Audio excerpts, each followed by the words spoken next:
नमस्कार. मी वैभव कुलकर्णी. आपण बघत आहात स्वनिर्मिती. माणूस एकदा शंकराशी भांडला. ही सत्यकथा आहे बरं का. ही कुठली आख्यायिका वगैरे नाही आहे. माणूस एकदा भगवान शंकराशी म्हणजे महादेवाशी भांडला. काळभैरवनाथाशी म्हणा सरळ. काळभैरवनाथाशी भांडला. म्हणजे काळभैरवनाथ ही काय अवस्था आहे हे आपल्याला सगळ्यांना माहिती आहे. माणूस म्हणजे असं समजा की बुद्धीचं प्रतीक आहे. माणूस एकदा काळभैरवनाथाशी भांडला की आम्हाला अजून प्रगती करायची आहे आणि आम्हाला तू दिलेला वेळ कमी पडतो आहे, म्हणजे 24 तास कमी पडत आहेत, पुरत नाहीत, तर तो वेळ वाढवून दे. काळभैरवनाथ कडक. तो म्हणाला नाही, सर्वांना समान वेळ.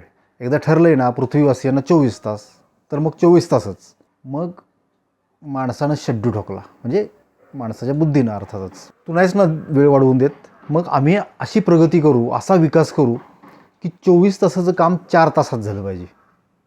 उरलेले 20 तास आम्ही आराम करू, आयुष करू. म्हणजे 100 वर्षात किमान 500 वर्षाचं आयुष्य आमचं जगून झालं पाहिजे.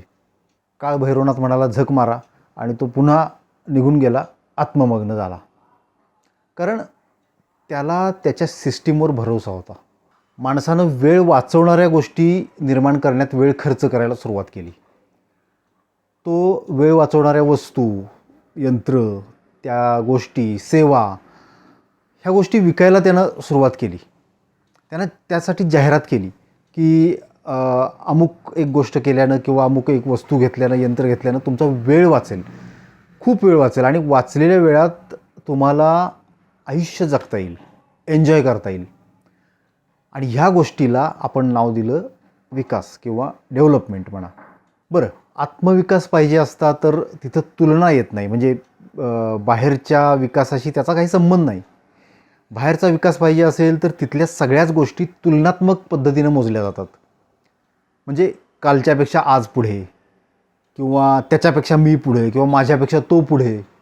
थोडक्यात कशाच्या तरी पुढे किंवा मागे, अशी ती तुलना असते. आता हा मुद्दा जरा बाजूला ठेवा, पण लक्षात ठेवा, हळूहळू माणूस गतीचा भुकेला होत गेला. म्हणजे त्याला गतीचं व्यसन लागलं. माणसाला पुढं जाण्यासाठी नव्हे, तर इतरांपेक्षा पुढं जाण्यासाठी गती पाहिजे असते, विकास पाहिजे असतो. आणि तो सर्वांनाच तसा पाहिजे असतो. म्हणजे असं नाही की ठराविक लोकांना पाहिजे, ठराविक लोकांना नको आहे, असं नाही. तो सगळ्यांनाच पाहिजे असतो. मग काय होतं की सगळेच जण ती गती घेऊन पुढं जातात आणि परत ते एकाच लेवलला राहतात. मग ही शर्यत पुन्हा शून्यापासून सुरू होते, कारण सगळे बरोबरच असतात ना. मग त्याला शर्यत कशी म्हणायची?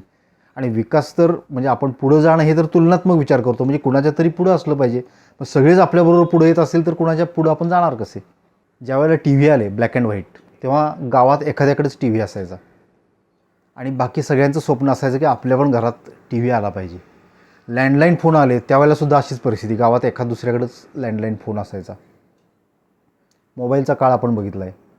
मोबाईल सुरुवातीला खूप त्याचं इनकमिंगसुद्धा खूप महाग होतं, आणि ते कुणाला परवडायचं नाही. ते खूप ठराविक लोकांकडेच असायचे. सायकल, ते ह्या सगळ्याच्या आधीचा सायकलचा एक काळ होता की सायकलवर लिहिलेलं असायचं. सायकल आता आज किती क्षुल्लक गोष्ट होऊन बसली आहे. प्रत्येक सोसायटीमध्ये 4-5 सायकली अशा गंजत पडलेल्या दिसतात. एक काळ असा होता सायकलवर लिहिलेलं असायचं, सायकल सोडून बोला.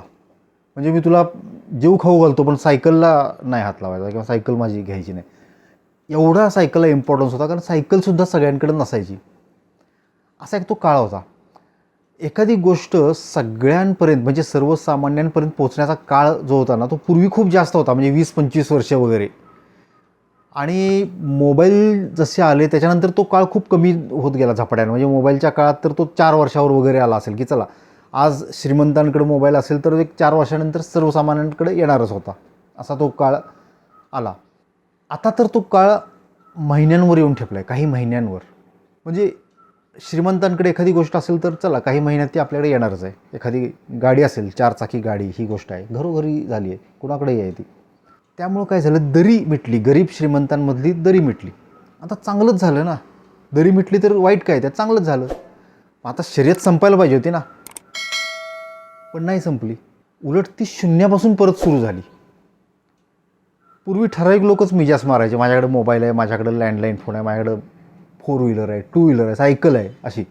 आणि इतरांसाठी ते केवळ स्वप्न होतं. आता सगळेच जण स्वप्न बघण्याच्या मोडवर गेले, कारण सगळे बरोबरच आहेत, सगळे एकाच लेवलला आहेत, शून्यावर आहेत आणि माझ्याकडे काहीतरी वेगळं आहे असं समाधान कुणालाच नाही. प्रत्येकाला पुढं जायचं आहे आणि पुढचं स्वप्न बघायचं आहे. दुर्दैव असं की हे स्वप्नसुद्धा स्पष्ट दिसत नाही आहे. म्हणजे आपल्याला पुढं जायचं आहे म्हणजे नेमकं काय अजून घ्यायचं आहे, काय बघायचं आहे, काय मिळवायचं आहे, ह्याची स्पष्टता आपल्याला राहिलेली नाही. जी पूर्वी होती, ठीक आहे मला काहीतरी घ्यायचं आहे, आता ते पण राहिलं नाही. त्यामुळं आपला अस्वस्थ आत्मा झाला आहे, अस्वस्थ आत्मा.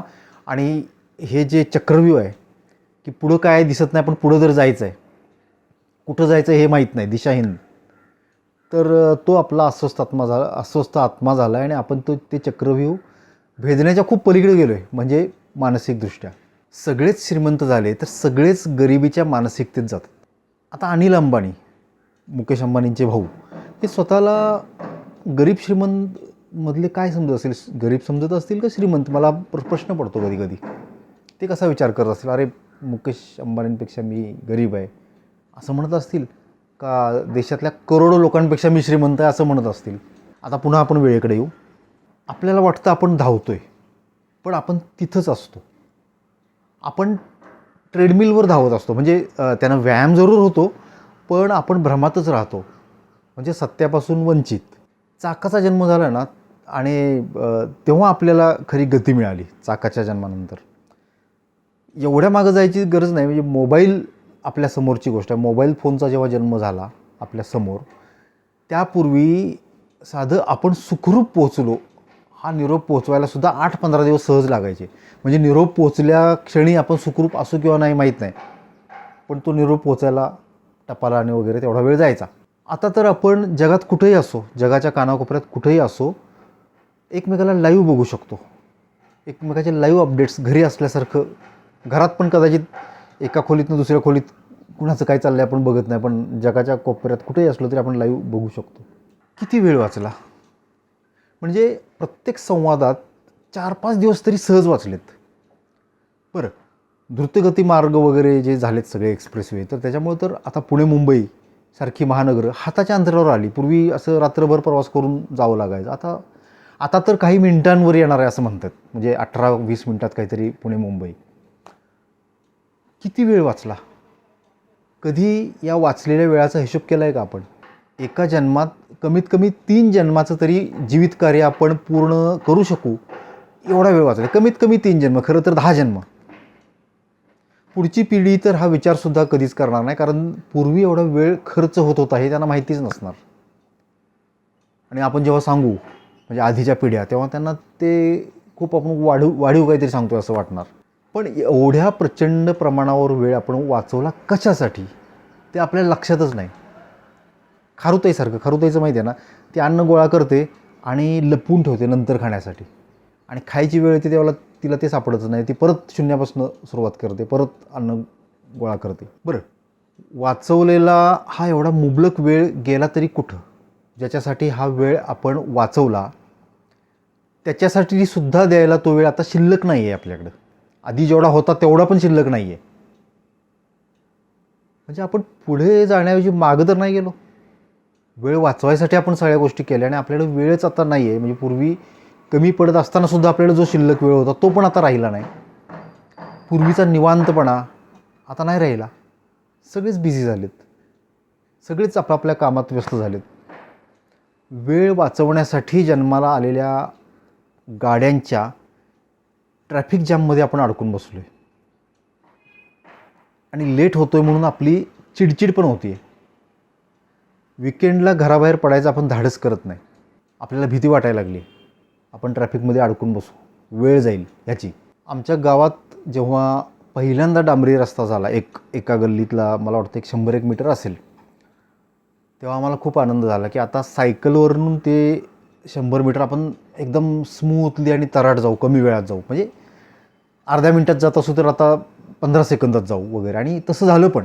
डांबरी रस्ता झाला, उतार होता थोडासा, पॅडल न मारता 15 सेकंदात आम्ही न थांबता जात होतो. पूर्वी खड्डे होते, ब्रेक दाबायला लागायचे, परत पॅडल मारायला लागायचं आणि असं सगळं होत होतं. हा आनंद काही जास्त दिवस टिकला नाही. आठवड्याभरात असं लक्षात आलं की मुलं बाळ रस्त्यावर खेळत आहेत आणि अपघात होऊ शकतो. मग त्यांनी स्पीड ब्रेकर टाकले. पुन्हा स्पीड ब्रेकर आला की ब्रेक दाबणं वगैरे गोष्टी आल्या आणि 30 सेकंदात ज्या रस्त्याने जात होतो त्या रस्त्याने नंतर 35 सेकंद लागायला लागले. हा रस्ता केला तरी कशासाठी? मग हा प्रश्न कधीच कुणी कुणाला विचारला नाही की हा रस्ता आपण केला कशासाठी? फक्त आपल्या मानसिक समाधानासाठी.